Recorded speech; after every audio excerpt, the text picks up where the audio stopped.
तो फ्रेंड्स नमस्कार सभी के लिए। मैं मोहित कुमार आप सभी का unique academy of math solution पर बहुत बहुत स्वागत करता हूं, अभिनंदन करता हूं, इसका इस्तकबाल करता हूं और बने रहो मेरे साथ, जुड़े रहो। मीठी मीठी बातों से हम आपके दिल को लुभाएंगे और हमारी मैथ की कलाकृति से बिल्कुल आपका दिल रूबरू हो जाएगा। बस बने रहो। एक भाई की कमेंट्स थी कि भाई ट्रिग्नोमेट्री स्टार्ट करो सर, तो भाई आज का टॉपिक है इस वीडियो में ट्रिग्नोमेट्री और मैं कंटिन्यू सारी ट्रिग्नोमेट्री को ही ख़त्म कराऊंगा। बस मेरी बात को ध्यान से समझते हैं और मैं गारंटी देता हूं कि ट्रिग्नोमेट्री अगर आप इस चैनल के माध्यम से और हमारे माध्यम से पढ़ोगे तो मैं गारंटी के साथ कह सकता हूं तो कभी भी जीवन में आपको ट्रिग्नोमेट्री पढ़ने की आवश्यकता नहीं है। उस हिसाब से आपको कॉन्सेप्ट समझाऊंगा, मैं उस हिसाब से सारी चीज़ों को क्लियर कराऊंगा कि आपको कतई मज़ा आ जाएगा। जहर क्लास होगी आज की और मैंने सारी चीज़ें आपके लिए पहले से ही सेव कर दी थी कि भाई हमारे स्टूडेंट को ज़्यादा विलंब ना करना पड़े और सारी चीज़ें विद इन सेकेंडों में बिल्कुल ऐसे दिमाग में सेट हो जाएं जैसे कहते हैं कि नहीं। मैंने सारे फॉर्मूले जो कि क्लास 10th में इंट्रोडक्शन टू ट्रिग्नोमेट्री में जो यूज होते हैं वो सारे फॉर्मूले मैंने आपको एक ही क्लास में करवा दूंगा और इस क्लास के बाद जो अगली क्लास होगी उसमें एक्सरसाइज कंप्लीट हो जाएंगी। देखते हैं आगे बढ़ते हैं क्या कह रहा है। मेरी बात को ध्यान से समझते जाएंगे। मैं शुरुआत करता हूं पहले पाइथागोरस थ्योरम से। पाइथागोरस थ्योरम मींस है, पहली बात तो हाँ पाइथागोरस थ्योरम से ही पढ़ लें, कोई बात नहीं, जहां से भी पढ़ोगे वहां से ही समझ में आ जाएगी बात।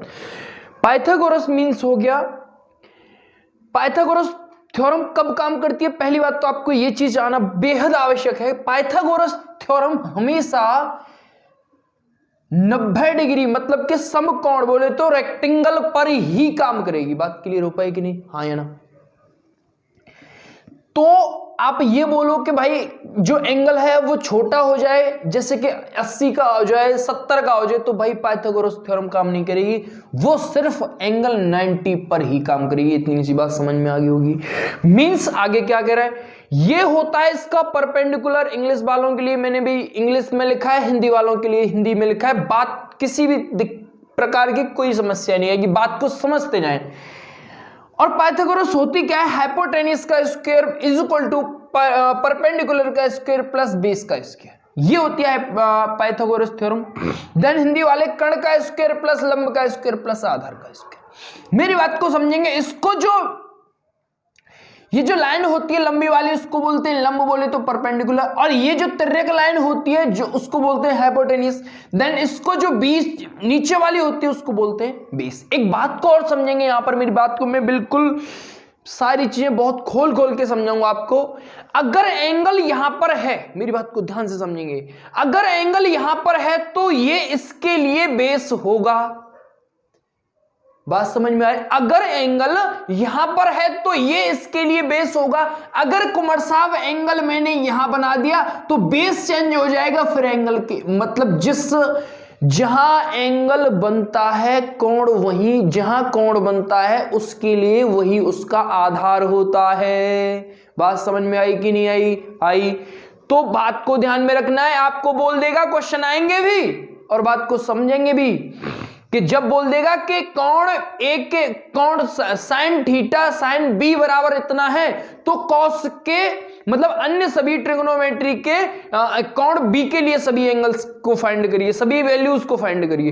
तो बेटा वहां पर ध्यान रखना है कि एंगल वहां पर चेंज हो गया। अगर एंगल चेंज हो गया तो मेरे लाल एंगल चेंज हो गया तो यहां पर बेस भी चेंज हो जाएगा। बोले ये बेस हो जाएगा, ये परपेंडिकुलर और कर्ण वही रहेगा। बात समझ में आई कि नहीं? अगर बेटा मैंने एंगल यहां पर बना दिया, अगर मैंने एंगल यहां बना दिया तो इसके लिए तो दोनों के लिए बेस यही रहेगा, बट अगर एंगल मैंने यहां बना दिया तो ये एंगल चेंज हो जाएगा। भाई साहब इस बात को बहुत बारीकी की बातें हैं, बहुत ध्यान से समझनी इस चीज को, चक्कर पड़ जाएगा नहीं बातों में, मेरी बात को आगे समझेंगे। अच्छा, अब होता है लाल बट्टे कक्का, ये हिंदी वाले समझ लें, पहले मैं इंग्लिश वालों को भी समझा दूंगा, वो भी लिखा है मैंने PBPHHH। इसको अब विद्वानों ने ट्रिक बना दिया, पंडित बद्री प्रसाद हर हर बोले। बात समझ में आई?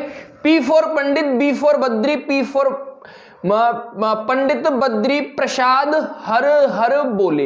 बात समझ में? देन ये हिंदी वाले समझ लाल बटे कक्का, मतलब जो लाल होता है छोटा होता है, कक्का होता है बड़ा होता है, लेकिन यहाँ पे उल्टा हो गया, कक्का नीचे आ गया, लाल ऊपर पहुंच गया। इतना सब काम कर दिया इसने। अब ये होता है sine cos tan cot sec cosec, sine cos tan sec cot sec और कोसेक। बात समझ में? मींस ये हो गया। देन यहां पर sine cos tan cos sec और कोसेक। बात क्लियर हो पाएगी नहीं? अब यहां पर समझेंगे साइन थीटा। साइन थीटा बराबर क्या हो गया भैया? साइन थीटा बोले तो मैंने लिखा है लाल बट्टे का मतलब P upon B, perpendicular upon hypotenuse. Hindi वाले समझेंगे लाल बट्टे कक्का बोले तो लंब बट्टे कर्ण। लंब ये है, कण मैंने हिंदी में भी लिखा है, इंग्लिश में भी लिखा है। बात किसी भी प्रकार की कोई भी समस्या नहीं आएगी, बात को समझेंगे। कॉस बराबर हो गया आधार बट्टे कण बोले तो बी अपॉन पी बोले तो base upon hypotenuse, base upon hypotenuse. बात क्लियर हो पा रही कि नहीं? टेन थीटा बराबर परपेंडिकुलर अपॉन बेस बोले तो लाल एल लंब बट्टे आधार।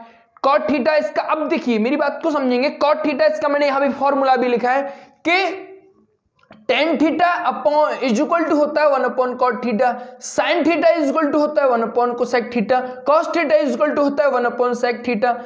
ये जस्ट रिवर्स होते हैं एक दूसरे के। बात क्लियर हो पाई कि नहीं? हाँ या ना? मींस यहां पर भी वही केस है। इसका अपोजिट क्या होता है? Cot theta. तो इसमें यहां भी एंगल चेंज, ये भी एंगल, ये भी चेंज हो जाएंगे। ये बेस हो जाएगा, ये परपेंडिकुलर हो जाएगा, ये आधार हो जाएगा, ये लंब हो जाएगा। देन सेक थीटा किसका अपोजिट होता है? सेक थीटा का अपोजिट होता है। जहां पे कॉस है इसको अपोजिट कर देंगे तो ये क्या हो गया भैया? बात के लिए क्वेश्चन करेंगे, मैं सारे कॉम्पिटिशन के इफेक्ट बताऊंगा और आपको ऑब्जेक्टिव एंड सब्जेक्टिव, ये जो आप पढ़ रहे हो ये होता है सब्जेक्टिव, और आप जब यहां से थोड़े ऊपर जाओगे वो होता है ऑब्जेक्टिव। तो ऑब्जेक्टिव और सब्जेक्टिव दोनों ही चीजें इस माध्यम से क्लियर कर लेंगे हम। बस बने रहो मेरे साथ, मैं गारंटी देता हूं कि भाई बिल्कुल दिल और दिमाग को बात छू जाएगी। मेरी बात को समझना है। अच्छा, फिर होता है sec theta. Sec theta is equal to होता है हाइपोटेन्यूस अपॉन बेस बोले तो कर्ण बट्टे आधार, और कोसेक थीटा जस्ट रिवर्स होता है साइन थीटा का, तो बोले तो hypotenuse upon perpendicular is equal to के अपॉन एल। बात क्लियर हो पाएगी नहीं? हाँ या ना? अब आते हैं इधर। अब साइन थीटा बराबर होता है सॉरी टेन थीटा बराबर होता है sine theta upon cos theta.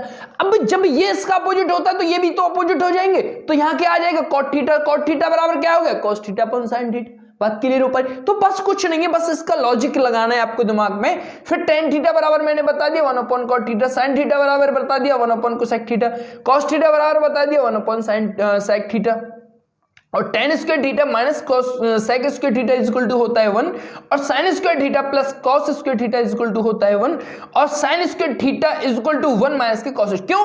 क्योंकि यहां से इसको मैं इधर ले गया तो ये माइनस का हो गया। यहां से एक और फॉर्मूला बन सकता है, यहां हो जाएगा cos theta cos square theta is equal to 1 minus का साइन स्क्वायर थीटा। ये बात आपकी समझ में आई कि नहीं आई? हाँ या ना?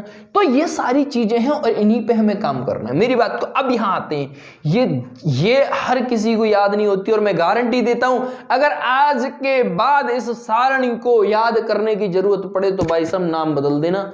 मेरी बात को ध्यान से समझिए, सिर्फ आपको इस लाइन को याद रखना है। बहुत बहुत ध्यान से समझ ले। पहले आप इसका स्क्रीनशॉट ले लें, क्योंकि मैं इसमें आप किटकिन ना करने वाला हूं। मेरी बात को समझेंगे, स्क्रीनशॉट आप ले लें इस चीज का, बहुत ही ध्यान से मेरी बात को समझेंगे।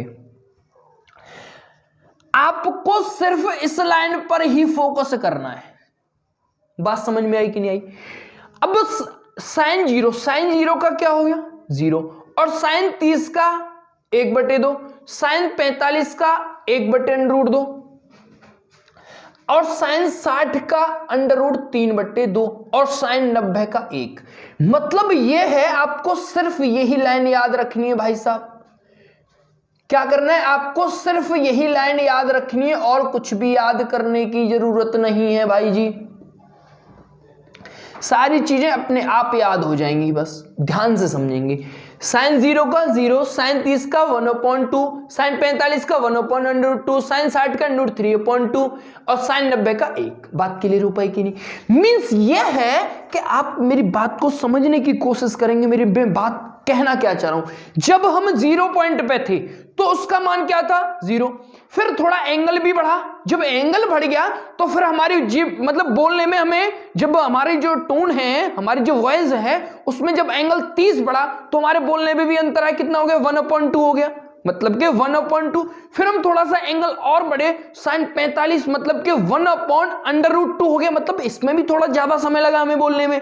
देन फिर 60 में तक पहुंचे तो फिर हो गया sin 60 मतलब √3/2, फिर इसमें भी बहुत ज्यादा समय लगा, और sin 90 पाए वो हो गया। एक बात क्लियर हो पाई, मतलब ये हो गया कि sin की जो वैल्यू होती है, sin का जो मान होता है वो 0 से 90 तक बढ़ता है। ये बात समझ में आई कि नहीं आई? बात समझ में आ गई होगी। तो मैं ये कहना चाह रहा हूं कि आपको सिर्फ ये 3 मान तो ध्यान रखने, आपको मैं क्या कहना चाह रहा हूं कि आपको बस ये ध्यान रखना है कि साइन में कोई वैल्यू होती है 1/2, साइन में कोई वैल्यू होती है √3/2, साइन में कोई वैल्यू होती है 1/2। ये 3 मान ध्यान रखने, 0 का तो 0 आपको ध्यान रहेगा और 90 का 1 ध्यान रहेगा, लेकिन इनमें कंफ्यूजन रहेगा इन तीनों में, 3 ही तो याद करने, 3 में याद करने में क्या दिक्कत है भैया, मेरी बात को समझेंगे।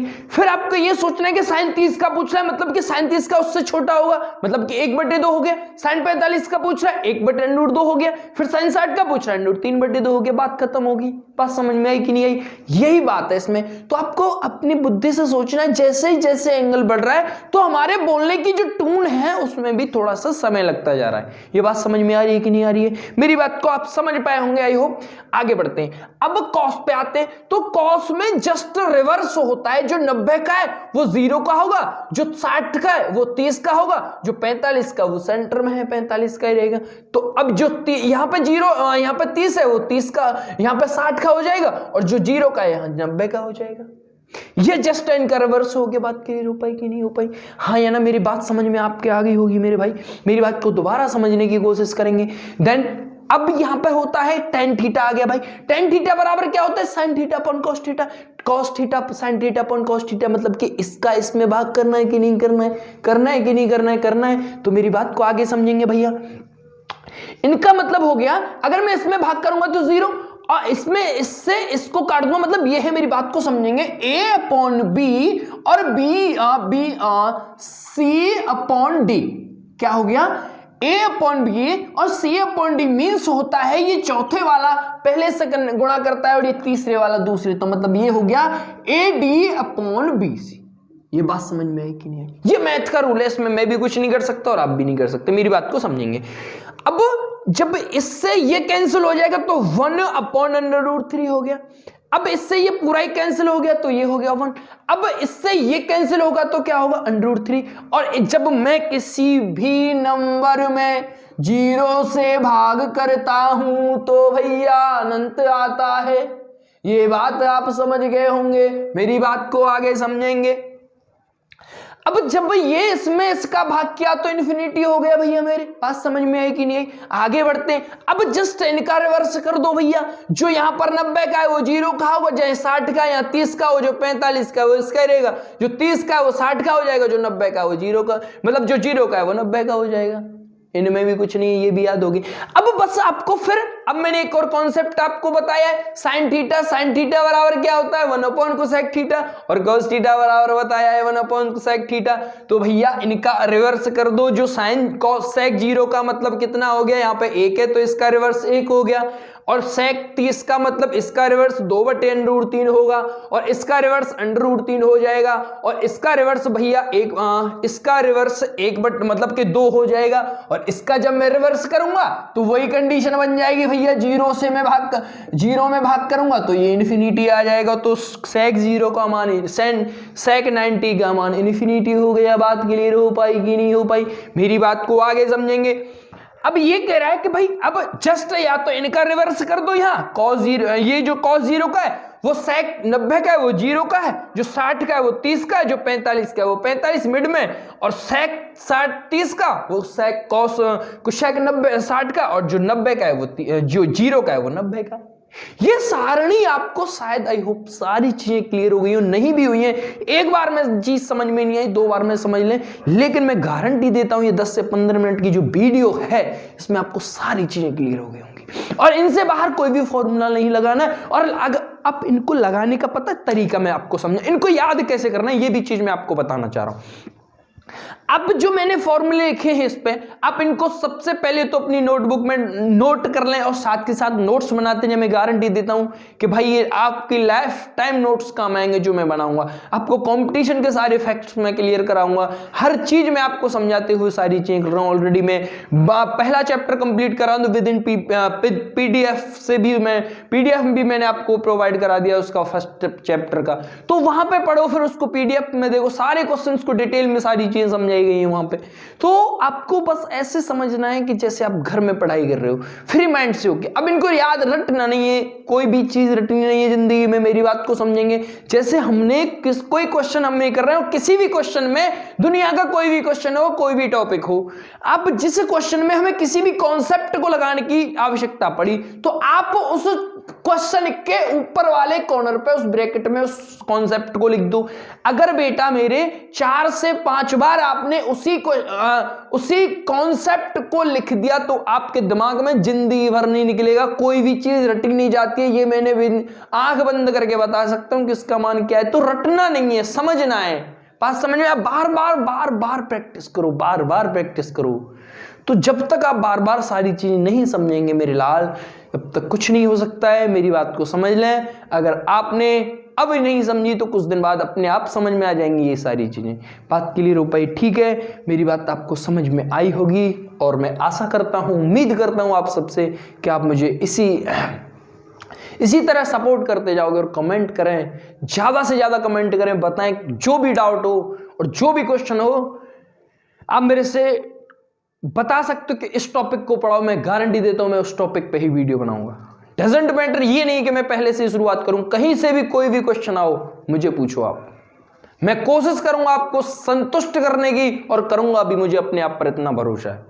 ठीक है, thank you, thanks for watching. ऐसे ही बने रहो और बस उम्मीद करता हूं आप बहुत बहुत सपोर्ट करेंगे हमें। Okay, thank you so much.